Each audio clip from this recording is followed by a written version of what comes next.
Hello friends, welcome back to my channel. So today we are going to discuss some extra question answers of chapter number 3, Ruling the Countryside History, class 8th.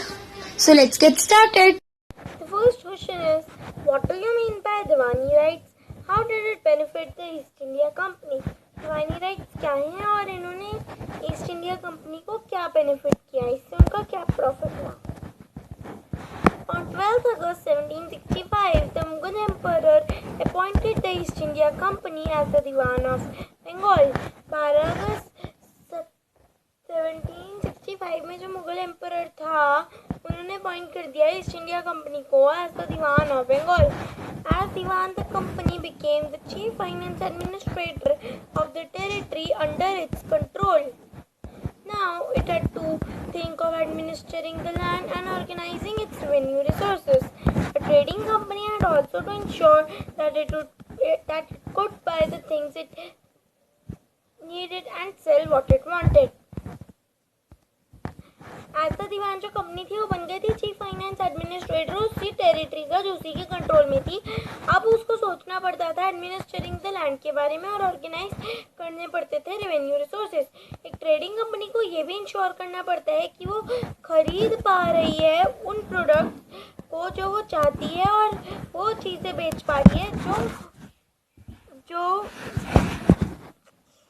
एक minute वो खरीद पा रही है उन products को जो उसे चाहिए और बेच पा रही है वो जो वो चाहती है. Company had become the Diwan, but it still saw itself primarily as a trader. It wanted a large revenue income but was unwilling to set up any regular system of assessment and collection. Company की वो बन गई थी दीवान पर अभी भी ये अपने आप को देखती थी प्राइमरली एज अ ट्रेडर. ये चाहती थी लार्ज रेवेन्यू इनकम बट मतलब नहीं चाहती थी रखना कोई भी रेगुलर सिस्टम असेसमेंट का और कलेक्शन का. The effort was to increase the revenue as much as it could and by buying cotton and silk cloth as cheaply as possible. जो एफर्ट था वो था बढ़ाने के लिए revenue as much as it could और buy करने के लिए fine cotton and cloth as cheaply as possible. Before 1865, the company had purchased goods in India by importing gold and silver from Britain. Now, the revenue collected in Bengal would finance the purchase of goods for export. 1865 से पहले जो company ने खरीदे थे goods India में उन gold और silver coins से जो इम्पोर्ट करे जाते थे ब्रिटेन से, पर अब जो रेवेन्यू था जो बंगाल में कलेक्ट होता था वही फाइनेंस कर सकता था परचेज गुड्स का एक्सपोर्ट के लिए. Revenue from Bengal enabled the company to meet its growing expenses. It also helped in conquering other Indian states. The company created a large standing army with the money coming from the Bengal revenues. जो revenue था बंगाल से आने वाला उसने enable करा company को अपने growing expenses को मेंटेन करने के लिए. उसने हेल्प करा उसको कंक्वर करने के लिए दूसरी इंडियन स्टेट्स. और जो कंपनी थी उसने क्रिएट कर the large standing army money से जो आ रही थी बंगाल रेवेन्यू से. What was Mahalwari settlement give its main feature? Mahalwari settlement क्या है, इसके मेन फीचर्स हैं. In the northwestern provinces of the Bengal Presidency, an Englishman called Holt Mackenzie devised a new system which came into effect in 1822. He felt that the village was an important social institution in North Indian society and needed to be preserved. जो western provinces थी Bengal presidency की, वहाँ पे एक Englishman जिसका नाम था Holt Mackenzie, उन्होंने डिवाइस करी थी एक न्यू सिस्टम जिसका नाम जो इफेक्ट में आया 1822 में. उनको ऐसा लगा था कि जो विलेज है वो इम्पोर्टेंट इंस्टीट्यूशन है नॉर्थ इंडियन सोसाइटी में and needed to be preserved.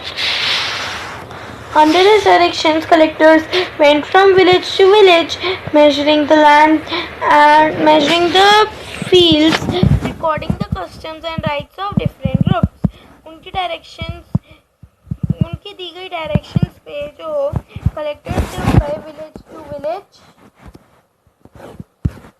Village inspect करा उन्होंने, लैंड मेजर करी, वहाँ पे फील्ड्स रिकॉर्ड करा, कस्टम्स और राइट्स डिफरेंट ग्रुप्स के. The estimated revenue of each plot within a village was added up to calculate the revenue that each village यानी कि महल had to pay. This amount was not revised, was to be revised periodically, not permanently fixed. Estimated revenue होता था हर plot का, एक village के अंदर उसको add up करा जाता था कैलकुलेट करने के लिए कि कितना रेवेन्यू हर विलेज को यानी कि महल को पे करना है. जो डिमांड थी वो पीरियड बाय पीरियड चेंज होती थी और वो परमानेंटली फिक्स्ड नहीं थी. Charge of collecting the revenue and paying it to the company was given to the village headman rather than the zamindar. The system came to be known as the Mahalwari settlement. तो charge था collect करना revenue और उसको पे करना company को, वो दिया गया था विलेज हेडमैन को rather than the zamindari system को कहा गया Mahalwari settlement. Highlight the main features of permanent settlement. How did it harm the East India Company and benefited the landlords? Main features highlight करने हैं हमको इस क्वेश्चन में permanent settlement के. इसने कैसे हार्म करा ईस्ट इंडिया कंपनी को और बेनिफिट करा landlords. So the answer is the company introduced the permanent settlement in 1793. By the terms of the settlement, the Rajas and Talakdars were recognized as zamindars. They were asked to collect rent from the peasants and pay revenue to the company. जो company थी उसने introduce करी थी permanent settlement 1793 में. इस settlement के terms से जो राजा और तालुकदार थे उनको रिकॉग्नाइज करा क्या ज़मींदार की तरह. उनको कहा गया था कलेक्ट करने के लिए रेंट पीजेंट से और पे करने के लिए रेवेन्यू कंपनी को. The amount to be paid was fixed permanently, that is, it was not to be increased ever in the future. जो अमाउंट था जो पे करना था वो फिक्स परमानेंटली था. इसका ये मतलब है कि वो कभी भी नहीं बढ़ाया जा सकता फ्यूचर में. It was felt that this would ensure a regular flow of revenue into the company's coffers and at the same time encourage the zamindars to invest in improving the land. जो कंपनी उसको ऐसा लगा कि अगर वो ऐसा करेगी वो इंश्योर कर रही है एक रेगुलर फ्लो रेवेन्यू का कंपनी के कॉफर्स में और सेम टाइम पे वो एनकरेज कर रही है ज़मींदारों को इन्वेस्ट करने के लिए इन improving the land. Since the revenue demand of the state would not be increased, the zamindar would benefit from increased production from land. जब तक जो रेवेन्यू डिमांड है वो नहीं स्टेट की वो नहीं इंक्रीज करी जाएगी तो जो ज़मींदार है वो बेनिफिट करेगा इंक्रीज प्रोडक्शन फ्रॉम लैंड से. Problem faced by East India company with permanent settlement. The revenue that had been fixed was so high. जो रेवेन्यू जो फिक्स करा गया था वो इतना ज़्यादा था कि जो ज़मींदार थे उनको डिफ़िकल्टी हुई इसको पे करने के लिए और जो जो फेल करते जा रहे थे रेवेन्यू को पे करना वो अपनी ज़मींदारी खो रहे थे. At the first decades of the 19th century, the situation changed. The prices in the market rose and cultivation slowly expanded. This meant an increase in the income of zamindars but no gain for the company.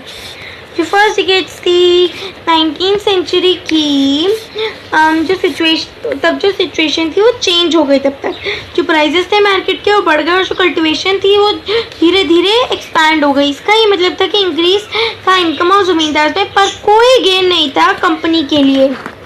Even then the zamindars did not have an interest in improving the land. As long as the zamindars would give out the land to tenants and get the rent, they were not interested in improving the land. तब भी जो ज़मींदार थे वो उनका कोई भी interest नहीं था इम्प्रूव करने के लिए लैंड को. जब तक जो ज़मींदार थे वो दे सकते थे अपना लैंड टू टेनेंट्स और उनसे रेंट लेते आ रहे थे तब तक वो इंटरेस्टेड नहीं थे इम्प्रूव करने में लैंड को. On the other hand, in the villages, the cultivator found the system extremely oppressive. The rent he paid to the zamindar was extremely high and his right on the land was insecure. दूसरी तरफ जो villages थे वहाँ पे जो cultivator था उनको ये सिस्टम बहुत ही ज़्यादा ऑपरेसिव लगा, मतलब बहुत ज़्यादा ख़राब लगा. जो रेंट जो उसको पे करना पड़ता था ज़मींदारों को बहुत ज़्यादा हाई था और जो उनकी राइट थी लैंड पे वो इनसिक्योर थी. What was Munro or Rewari system? Mention any two problems that arose with the new Munro system of fixing revenues. Munro system क्या था? Munro और Rewari system क्या था? कोई भी दो problems बताओ जो आई इस new Munro system से fix जो इसको use करके fix कर revenues. In the British territories in South, there was a similar move away from the idea of permanent settlement. The new system that was devised came to be known as the Rewtwar or Rewtwari. इसको हम Munro भी कह सकते हैं क्योंकि Thomas Munro ने इसको start करा था. जो ब्रिटिश टेरिटरीज थी साउथ में, वहाँ पे एक सिमिलर मूव अवे था आइडिया ऑफ परमानेंट सेटलमेंट से. जो न्यू सिस्टम था जो डिवाइस करा गया उसका नाम था रेवतवार या रेवतवारी system. The settlement argued had to be made directly with the cultivators who had tilled the land for generations. Their fields had to be carefully and separately surveyed before the revenue assessment was made. जो settlement थी जो उन्होंने argue करी थी वो बनाई जाती थी डायरेक्टली कल्टिवेटर्स की हेल्प से, जिनको कहा जाता है रेव्स, जिन्होंने टाइल कर रखा है लैंड को कई जनरेशन से. उनको केयरफुली और सेपरेटली सर्वे करा जाता था जब रेवेन्यू असेसमेंट बनाई जाती थी उससे पहले. Then the problems associated with. Driven by the desire to increase the income from land, revenue officials fixed to higher revenue demand. जो revenue officials उनको ऐसी desire हुई, उनको ऐसी चाह हुई increase करने के लिए अपनी income land से, तो जो revenue officials थे उन्होंने रख दिए बहुत high revenue demand. Peasants were unable to pay. Riots fled to countryside and villages became deserted in many regions. जो peasants थे वो पे नहीं कर पा रहे थे रियॉट्स को और वो चले गए कंट्री साइड में, और जो विलेजेस थे वो बन गए डेजर्टेड में कई जगहों पे. जो ऑप्टिमिस्टिक ऑफिशियल्स थे उनको ऐसा लगा था कि जो नया सिस्टम है वो ट्रांसफॉर्म कर देगा पीजेंट्स को रिच एंटरप्राइजिंग फार्मर्स में, बट ऐसा कुछ भी नहीं हुआ. Why the demand for Indian indigo was high in Europe? Indian indigo की डिमांड यूरोप में हाई क्यों थी? The indigo plants grows primarily in the tropics. By the 13th century, the Indian indigo was being used by cloth manufacturers in Italy, France, and Britain to dye clothes. Only small amounts of indigo reached the European market, and its price was very high. जो Indigo था वो grow करता है primary, जो Indigo plant है वो grow करता है ट्रॉपिक्स में. 13th सेंचुरी तक जो इंडियन इंडिगो था वो यूज़ करा जा रहा था क्लॉथ मैन्युफैक्चरर्स से इटाली के, फ्रांस के और ब्रिटेन के डाई करने के लिए क्लॉथ्स. बहुत कम अमाउंट्स ऑफ इंडियन इंडिगो जो था वो पहुंचता था यूरोपियन मार्केट में, और जो उसका प्राइस था वो बहुत ज़्यादा बड़ा था. तो इस वजह से जो यूरोपियन क्लॉथ मैन्युफैक्चरर्स थे उनको डिपेंड होना पड़ता था एक दूसरे प्लांट पे जिसको कहा जाता है वुड बनाने के लिए वायलेट और blue dice. Being a plant मतलब जो वुड था वो प्लांट था टेम्परेट जोन का, इस वजह से वो मोर इजीली अवेलेबल था यूरोप में. ये उगता था नॉर्दर्न इटाली में, सदर्न फ्रांस में और parts of Germany and Britain में.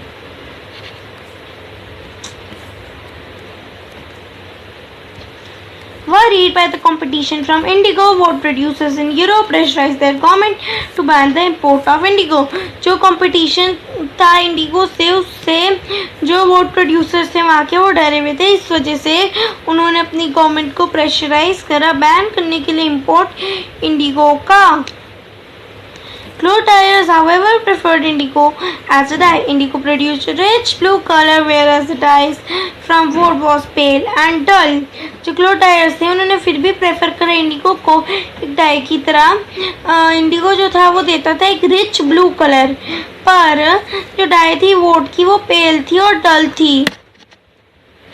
By the 17th century, European cloth producers persuaded their government to relax the ban on indigo. By the end of 18th century, the demand for Indian indigo grew further. Began to industrialize, and its cotton production expanded dramatically, creating an enormous new demand for cloth dyes. जब जैसे जैसे entire 18th century का जो demand थी Indian Indigo की वो बढ़ती चली गई. जो ब्रिटेन थे उन्होंने इंडस्ट्रियलाइज करना शुरू कर दिया, जो उसकी कॉटन प्रोडक्शन थी वो बढ़ती गई ड्रामेटिकली, जिसने बना दी बहुत ज़्यादा नई डिमांड क्लोथ होता है इसके लिए।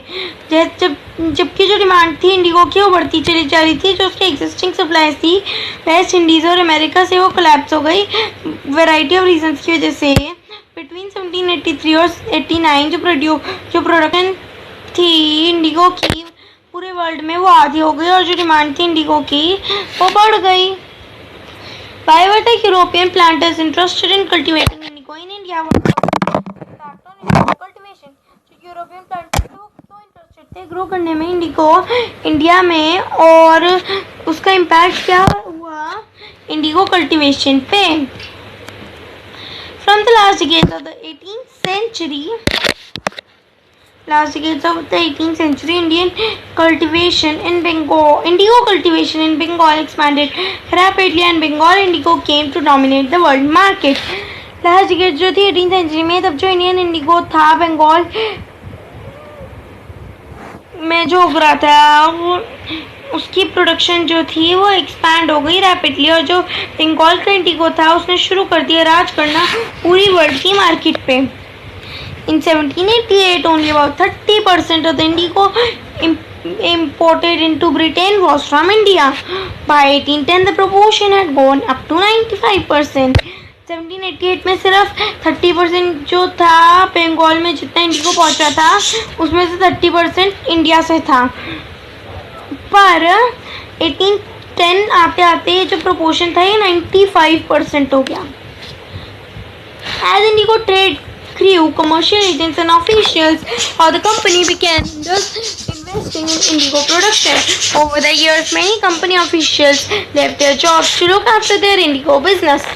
जैसे जैसे जो इंडिगो ट्रेड था वो बढ़ता चला गया, जो कमर्शियल एजेंट्स थे और ऑफिशियल्स थे कंपनी के, उन्होंने शुरू कर दिया इन्वेस्ट करना इंडिगो प्रोडक्शन में। और कई सालों के बाद जो कंपनी के ऑफिशियल्स उन्होंने अपनी जॉब छोड़ दी देखभाल करने के लिए अपने इंडिगो बिजनेस की।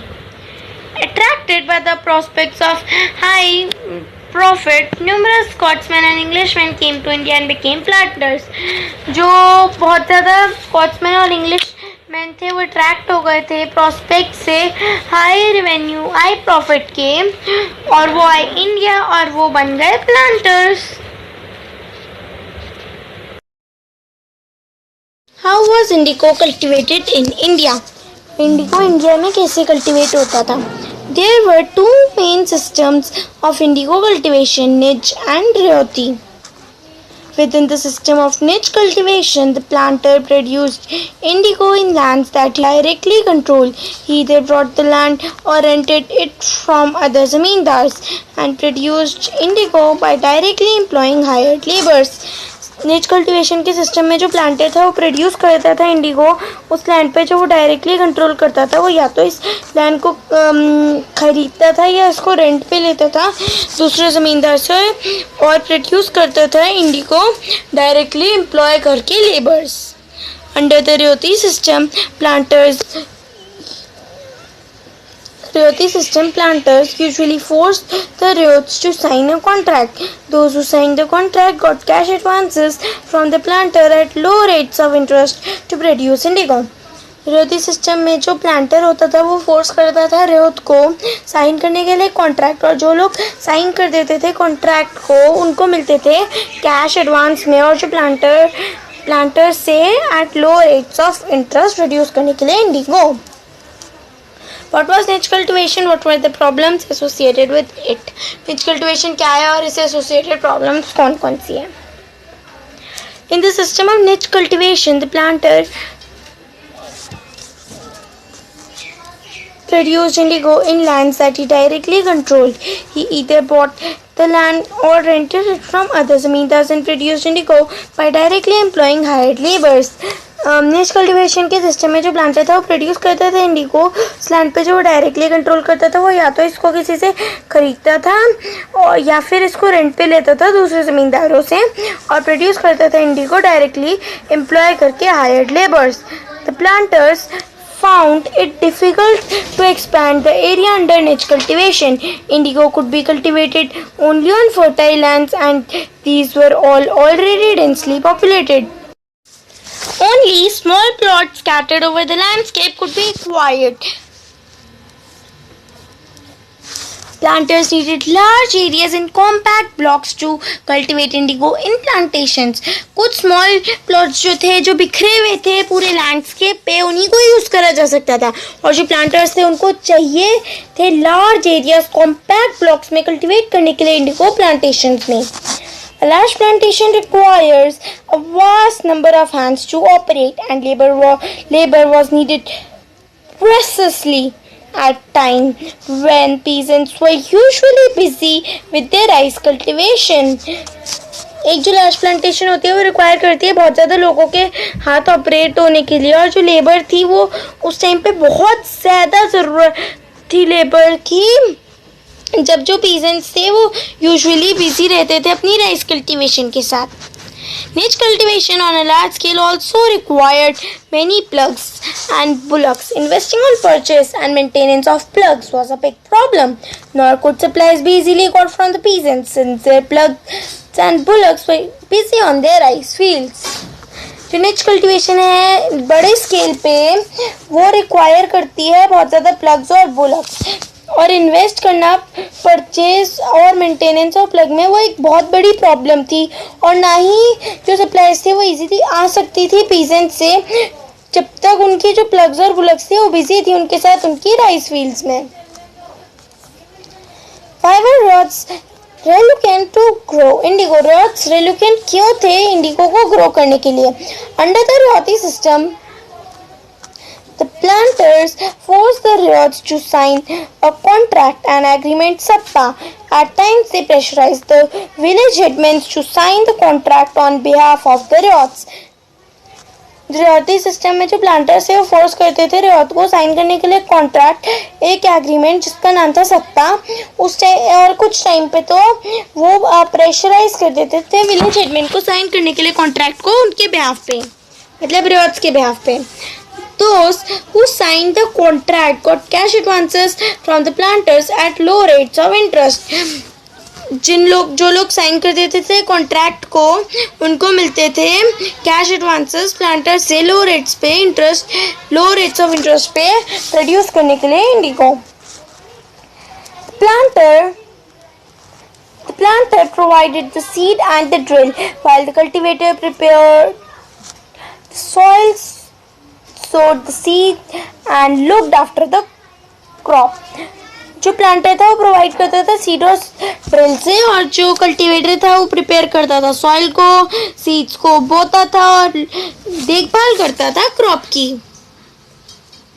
Then when the crop was delivered to the planter after the harvest, a new loan was given to the ryot and the cycle started all over again. Peasants who were initially tempted by the loan soon realized how harsh the system was. The price they got for the indigo they produced was very low and the cycle of loans never ended. जब जो crop था वो deliver कर दिया जाता था planter को एक हार्वेस्ट के बाद, तो एक न्यू लोन उनको मतलब रियोट्स को दे दिया जाता था और जो साइकिल थी वो दोबारा से शुरू हो जाती थी. जो पीजेंट्स जो टेम्प्टेड थे लोन से उन्होंने जल्दी से रियलाइज़ करा कि जो सिस्टम है वो कितना ज़्यादा हार्श है.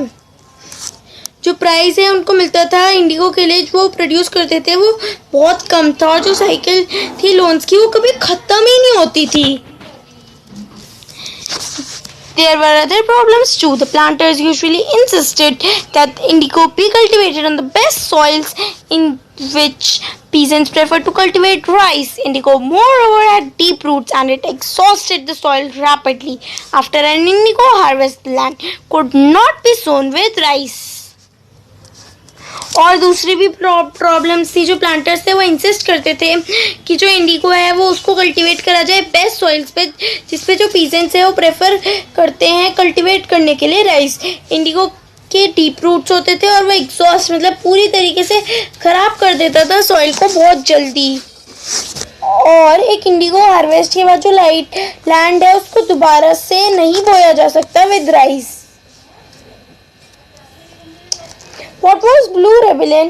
Why did it occur? And what were its consequences? Blue Rebellion क्या है, ये क्यों हुआ और इसके consequences क्या थे? So the answer is in March 1859, thousands of riots. In March 1859, thousands of ryots in Bengal refused to grow indigo. As the rebellion spread, ryots refused to pay rents to the planters and attacked indigo factories. Those who worked for the planters were specially boycotted, and the Gomathas, agents of planters who came to collect rent, were beaten up. मार्च 1859 में जो thousands of रियोट्स थे बंगाल के, उन्होंने मना कर दिया grow करने के लिए इंडिको. रेबिलियन जैसे जैसे स्प्रेड करा, जो रियोट्स थे उन्होंने मना कर दिया पे करने के लिए रेंट्स को. प्लांटर्स रेंट्स पे करने के लिए मना कर दिया प्लांटर्स को और अटैक कर दी इंडिको फैक्ट्रीज. जो वर्क करते थे प्लांटर्स के लिए उनको स्पेशली बॉयकॉट करा, और जो गोमातास थे, एजेंट्स ऑफ प्लांटर्स को गोमातास कहते हैं, जो आते थे कलेक्ट करने के लिए रेंट, उनको मारा जाता था, by beaten up. In 1859, the Indigo riots felt that they had support of the local zamindars and village hitmen in their rebellion against the planters. In many villages, the hitmen who had been forced to sign indigo contract mobilized the indigo peasants and fought pitched battles with the Lathials. 1859 में जो Indigo के रियोट्स थे, उनको ऐसा लगा कि जो support है लोकल ज़मींदार और विलेज हेडमैन का, वो उनके पास है अपने रेबिलियन में, जो कि वो कर रहे हैं प्लांटर्स के अगेंस्ट. हाँ, तो मैनी विलेजेस में जो हेडमैन थे जिनको फोर्स करा जाता था साइन करने के लिए इंडिगो कॉन्ट्रैक्ट, उन्होंने मोबिलाइज कर दिया इंडिगो पीसेंट्स को और फॉट करा pitched battle with the lathiyals. After the revolt of 1857, the British government was particularly worried about the possibility of another popular rebellion. When the news spread of a summering revolt in the Indigo districts, the Lieutenant Governor toured the region in the winter of 1859. The riots saw the tour as the sign of government sympathy for their plight. 1857 के revolt के बाद जो British government थी वो worried थी कि उनको ऐसे लग रहा था कि एक दूसरा पॉपुलर रेबिलियन आ सकता है. जब जो न्यूज़ थी वो फैली एक समरिंग रिवॉल्ट की इंडिगो डिस्ट्रिक्ट्स में, जो लेफ्टिनेंट गवर्नर था वो उसने टूर करा रीजन को इन द विंटर ऑफ 1859. जो रियोट्स थे उन्होंने देखा इस टूर को as a sign of government sympathy for their plight. Worried by the rebellion, the government brought in the military to protect the planters from assault and set up the Indigo Commission to inquire into the system of indigo production. Rebellion से worried जो government थी वो लाए military को protect करने के लिए planters from assault, और उन्होंने सेटअप करा इंडिगो कमीशन को इंक्वायर करने के लिए into the system of Indigo production. Commission held the planters guilty and criticized them for the coercive methods they used with indigo cultivation. It declared that indigo production was not profitable for the riots. The commission asked the riots to fulfill their existing contracts but also told them that they could refuse to produce indigo in future. जो commission थी वो held करती थी planters की guilty, और उन्होंने criticise करा उनके लिए उनके कोर्सिव मेथड्स के लिए जो वो यूज़ करते थे इंडिगो कल्टिवेटर्स के साथ. इसने डिक्लेयर करा कि जो इंडिगो प्रोडक्शन है वो प्रॉफिटेबल नहीं थी रियोट्स के लिए, और जो कमीशन है उसने आस्क करा रियोट्स को फुलफिल करने के लिए एग्जिस्टिंग कॉन्ट्रैक्ट्स को, पर उनको ये भी कहा कि अब वो रिफ्यूज़ कर सकते हैं प्रोड्यूस करने के लिए इंडिगो कभी भी फ्यूचर में. After the revolt, indigo production collapsed in Bengal, but the planters now shifted their operation to Bihar. With the discovery of synthetic dyes in the late 19th century, their business was severely affected. After the revolt of 1859, जो Indigo production after the revolt of 1857 जो Indigo production थी वो collapse हो गई बंगाल में, और जो planters थे वो शिफ्ट हो गए, उन्होंने शिफ्ट कर दिया अपने ऑपरेशन बिहार में, और डिस्कवरी कर ली उन्होंने सिंथेटिक डाइज की लेट 19th सेंचुरी में, और जो इनका बिजनेस था वो सीवियरली इफेक्ट हुआ. Thank you. Like my video, share it and also subscribe to my channel. For latest updates, press the bell icon.